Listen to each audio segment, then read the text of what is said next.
Welcome to Feng Shui Living, the podcast designed for busy women who want to de-stress, live with intention, and create a home that truly supports their well-being. Each week, I'll bring you practical tips, insightful ideas, and simple strategies to enhance both your home and your life. Let's get started. If you love this podcast and you're ready to go deeper into this work, my book, Aligned at Home, is designed to help you start shifting your space right away with simple, approachable guidance. And for those of you who like something maybe a little more hands-on, the Aligned at Home workbook gives you prompts, exercises, and checklists to actually walk through your home and make some changes. You can snag links for both the Aligned at Home book and workbook in the show notes. Well, hello there and welcome to Feng Shui Living Podcast.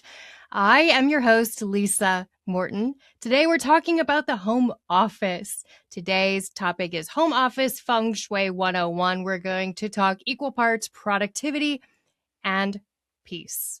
This is something I've navigated in my own life working from home. I've really had to explore my space and make sure it's setting up to support me, not cause tension, not cause overwhelm, or even distraction. So it stems because I had a realization that so many of my clients are really working from home, and I'm noticing that these interesting comments, right? They'll say, Lisa, I'm not getting as much done.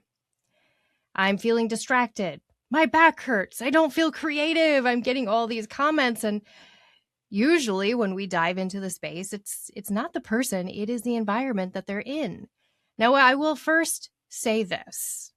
You need a dedicated space. Please, please, please have a dedicated workspace. You are not going to be very productive sitting at the dining table or the coffee table. And let me tell you, that was happening during COVID.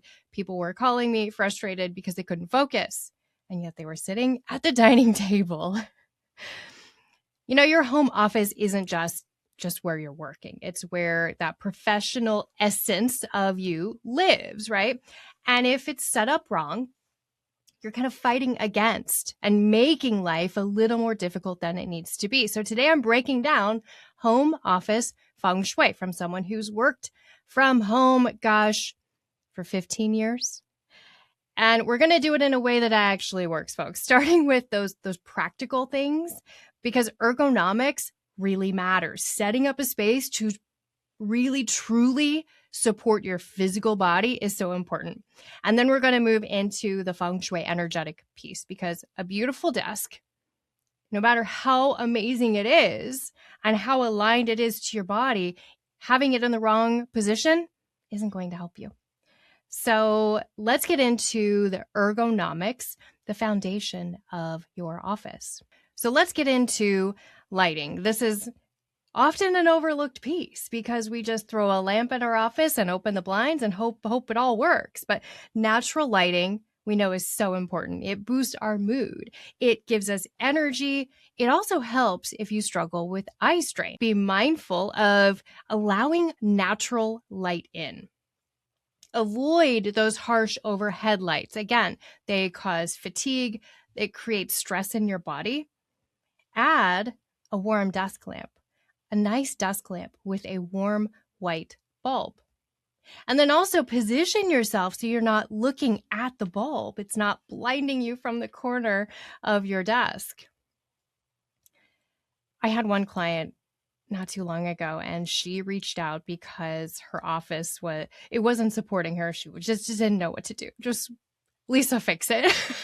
But we may realize the main thing here in her office was her eye strain. And once we could get that figured out, it brought so much more clarity. So check in with lighting. We also want to talk about the chair and desk height. Now, ideally, following ergonomics, we want our feet flat on the floor. Are your feet flat on the floor? Feet on the floor, or maybe if there's a footrest. I recently was using an office space and had a footrest under the desk. It was brilliant. We also want your elbows at a nice 90-degree angle when you're typing. You want the screen at eye level. This is something I had to learn about myself because I do work on a laptop with a separate screen. However, sometimes I'll take my computer and go sit at a coffee shop, or even just go sit downstairs in the dining room to get the morning light. I have the dogs at my feet, and it's just a nice time that I enjoy. However, I realized that by sitting there and having my laptop sitting on the table, it was too low. So I was constantly looking down. And then, as someone that struggles with TMJ issues, when I was looking down, it would naturally cause my jaw to clench. And I would wonder why I felt so much tension in my jaw. When I started focusing on lifting my gaze up. So now I have a laptop stand that I use when I'm not at my desk, so I can get it lifted up. Or even if I'm traveling or something, I might even stack books, because I've realized the minute it's down, I naturally go into that clenching motion with the angle of my neck. It's fascinating. And now let's talk about something interesting that I've also ran into clients with, and that's the distraction factor. What is in your line of sight? What do you see? What do you see off in the distance? Is it a piece of artwork? Is it a motivational quote? Is it a pile of randomness? And then think about what's within arm's reach. Piles, stacks. Do you have to navigate through paperwork or files? Is there kids' artwork? Maybe they're laundry piles, random knickknacks? Think about these things. Are they really supporting you in this workspace, or are they draining you? Now, I completely understand wanting to have maybe a favorite piece of artwork from your kiddos or something in there, but I've seen in some cases where it gets to be too much. So think about that visual distraction and how you can pare down a little bit. All right, so we talked about those kind of foundational ergonomic things. Let's get into the Feng Shui layer, because this is going to be really good. It's always important to have your desk in the command position, or sometimes called the power position. This really goes back to feeling supported in your space, right? Feeling empowered. So we have a direct view of the door, off to a side, not directly opposite your desk, and then a solid wall behind. Now, I have worked in some offices with clients, and we can't get them in the command position. So there are some other tricks that we can do. That's more of I'd recommend scheduling one of my free 15-minute discovery calls if this is you, and we'll figure out a solution. We can use mirrors, we can use different things to direct energy. But if we want to put you in the command position. This brings you a sense of awareness. It puts your nervous system at ease. I actually had a client a couple years ago, and we discovered that she was having a lot of, not TMJ, but a lot of neck tension. And she was feeling just kind of unalert. And once we put her in that command position, she felt that neck tension go away. Sometimes we don't realize how physical sensations are connected to what's happening in our environment. I had another gentleman, actually, this was interesting, who was not in the command position. His back was very exposed, and he was struggling with some businesses, losing a lot of money, struggling financially with these businesses. And I made the comment after we had moved his desk into the command position. I explained that sometimes, in my experience, when someone has their back exposed, it can kind of mean that things might be happening behind the scenes that you don't know about.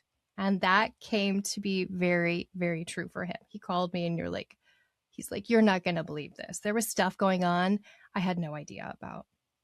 So put yourself in that command position. It supports your career energy and supports your body, and also supports you in receiving those new opportunities. It's kind of like maybe not the mouth of chi, your front door, but it's that welcoming into that professional energy. So let's talk a little more about eliminating that visual chaos. We talked about the distraction factor, which is foundational, but there's also an energetic approach and an energetic view of all the stuff. This is a big one. I had a client who's actually a friend, Shannon of the Second Act Success podcast, and I did a review of her office for her. And it was really interesting. Across from her desk were bookshelves, and her two boys would collect little knickknack things. They'd get it, maybe a toy dispenser or something, just fun little things, stuffed animals and artwork that they'd created. And this bookshelf across from her was filled with books, but then all these little things. So if you think about it, if you were to look at that bookshelf and you go from one to the next, to the next, to the next, there's just so much stimulation directly behind her computer monitor. While she didn't want to get rid of her boys' things, we found a better place for them, right? And then she was able to find so much more peace and focus in her office when she's working. And then she can enjoy these knick-knack fun things in another time. Remember that clutter blocks energy flow. We want energy flow in our office so things happen smoothly, our work gets done quickly and easily, and we feel really focused and empowered. And when you have things constantly demanding your attention, it's hard to navigate and realize what you really need to focus on and what you can let go of. So maybe this is an opportunity for you to do a little audit of your desk. Look at the items on your desk or in your view and ask yourself, does this support my professional energy or is it blocking? Just a little test. I'd love to know. Message me if you're watching on YouTube. Let me know in the comments what you see in your desk space, or you can also pop over to my Instagram at Pure Living with Lisa Morton too. So before we get into the next topic, I wanted to remind you that my interior design basics class kicks off June 2nd, and then it's also June 9th. So this is a summer school edition. It is an abbreviated edition of this interior design basics class that I normally teach twice a year. But we're doing summer school. There's no homework. It's going to be fun. And while there's a side of it where it's inspirational and creative, I love this class because it's incredibly practical. You learn about the height for a pendant above a countertop. You learn about rug sizes. We talk about different installations, how to style a bookshelf, how to arrange furniture, some of those really practical things. And I think along with that comes a little dose of creative inspiration. So if you want to check that out, sign up ASAP and get on the list. Again, the first class is June 2nd. It's a 2-hour course, June 2nd and June 9th for a fantastic rate of $69. And while it's abbreviated, it's at a lower rate. It's still fantastic. We're just going to have a little summer school. So let's talk about the desk itself. Materials matter. We talk about the 5 elements all the time on the podcast here, and the wood, fire, earth, metal, and water. Each of these elements bring in a different essence, a different energy, a different vibe, if you will. Wood, if you have a wood desk, it brings in a sense of growth and moving and getting those tasks done. So a wood desk, any type of wood material, right? If you have a metal desk or maybe a white painted desk or a gray painted desk, that's a metal element. The metal element is great for precision and focus. Now, I hate to say that there's a desk you shouldn't have, but I would caution you to having a black or maybe a blue painted desk. I've had a black desk and I had one for many years. And for me personally, already being a creative person, black brings in a water element. That is all about fluidity. And for me, I am already kind of creative and fluid and go with the flow. And I love more that precision, analytical thinking. So if this is you, then I would caution you to probably stay away from a black or a blue desk, a water element, and focus on a metal or a wood desk. So remember that the materials matter. Also look at your chair. What color is it? Now, it doesn't mean you have to go get a new desk or get a new chair. I've worked with clients and gotten a nice desk pad that's a different color. I actually just got my husband a navy blue one. He could use a little water in his life. So I got him a navy blue desk pad that goes right on top. It's great for writing. It's great. It works as a mouse pad as well. I've also draped blankets or a throw over the back of my desk chair. I've worked with clients and we'll add a cute bolster pillow in a specific color to have that essence, that energy there. And then think about what you see on your desk. Is it inspiring? Does it have cool carved legs? Or is it really functional and it works really great? Or is it came from a yard sale and you've never liked it and you wouldn't have chosen it, but you needed a place to work? And yes, sometimes we have to be there, right? That's where we start. But remember when it's time to upgrade. Sometimes our workspaces, we don't want to sink that money into. I know I've been there before.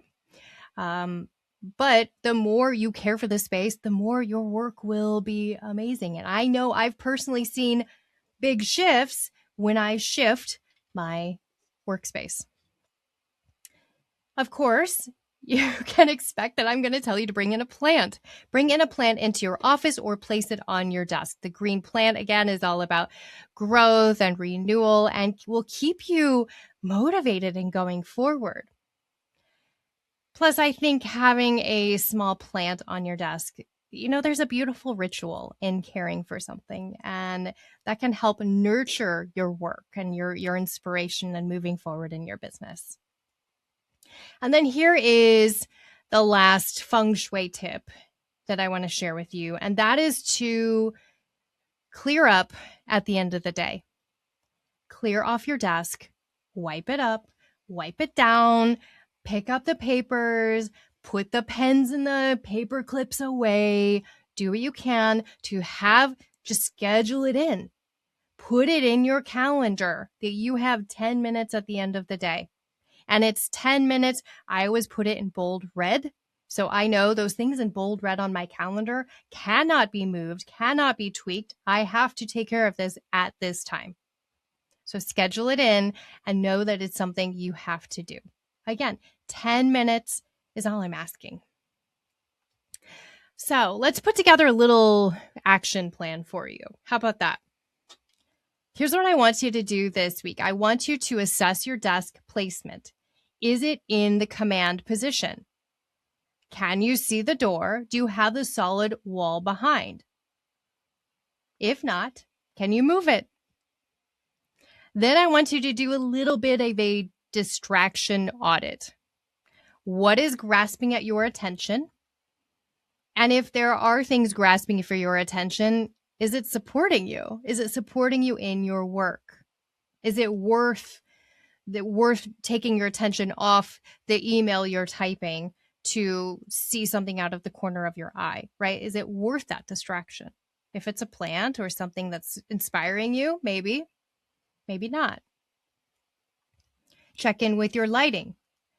See if you can level up the natural lighting. Maybe open the blinds just a bit more or open the draperies just a little bit more. Add one living thing to your desk or your office, a plant or maybe a fresh bouquet of flowers, and then clear your desk at the end of the day. I'd love for you to put in that time this week to try it every day and see how you feel by Friday. I know you will feel so much more organized and focused. Remember that your home office is a place where I want you to feel like you can do your best work and you can feel at peace while you're there, not stressed, not distracted, not overwhelmed, or not fighting a sense of focus. When your office supports you both ergonomically and energetically, everything is going to shift. And I can't wait to hear more about it. If you need any help, reach out with a free 15-minute discovery call. You can schedule that over on my website. You're not committed to anything. We're just going to have a chat, and hopefully I can give you some additional tips. I will see you back next week for a deeper dive into a great topic. I'm working on that episode. Can't wait. I'm not going to share any secrets, but I can't wait. Special thanks to our sponsor, Elevated Living School of Holistic Design and Feng Shui. For more information, head over to the show notes. If you enjoyed this episode, be sure to subscribe, give us a 5-star review, and share this episode with a friend. We'll see you next time.